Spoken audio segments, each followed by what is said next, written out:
The Color of Anxiety is a broad look at how Victorian era sculpture reflects some of the issues around race, sexuality, and gender, around ideas of disorder or degeneration, all kind of reflected by images of the female body. I think the Victorians were one of the most anxious groups of people, probably quite similar to the way that we're anxious about technological change. They were anxious about the technological change and social change that went with it in the 19th century, because it was a period of tremendous change.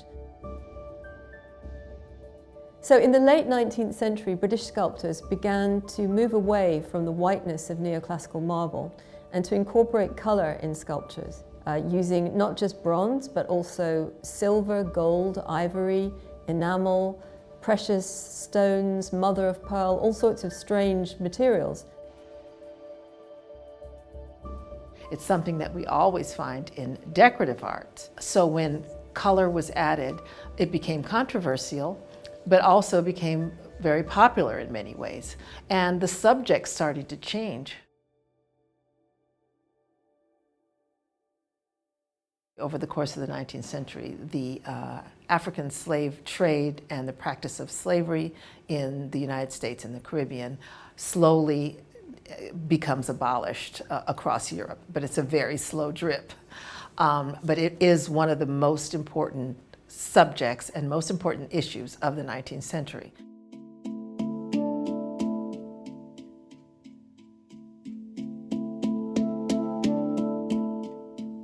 There's also an interest in what's happening in North Africa and the Middle East, and it's a phenomenon we call Orientalism, looking to Middle Eastern culture, Middle Eastern history, and all of these relationships are tied up in colonial relationships, and there's a power dynamic going on. But one way to absorb them and control them is through fantasy and through mythologies. So you have this myths of this Oriental woman, meaning this woman of the Middle East or North Africa. You have the myths of enslaved women and American slaves.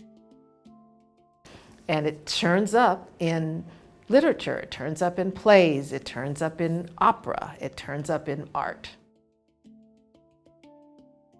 African Venus by Charles Cordier is really interesting because her face and her hair are very natural. And he sculpted this work after 1848, when France finally abolished slavery. And this work, and she has a companion piece, who was a male, he sculpted these works and said that they were in celebration of the abolition of slavery in France. They became symbolic of the freedom.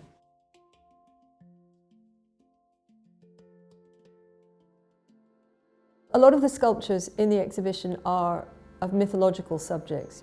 It seems that in ancient Greece and in Victorian times, because of social change, because of changes to women's roles in a middle-class society, men felt very threatened by these changes.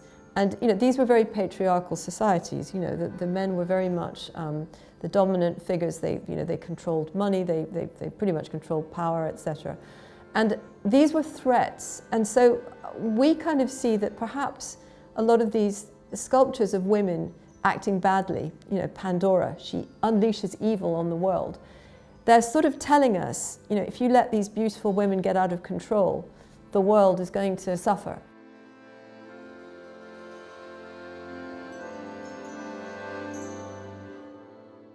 Why enslaved women became such a popular subject. Why male sculptors chose these subjects. We think of Victorian culture as very conservative and reserved, but nude slave women in sculpture and decorative arts were accepted. They seem very erotic. And what does that mean? And really just thinking about Victorian society as a really interesting period in history. We should engage these works with questions, not just accept them, because beauty can be deceptive.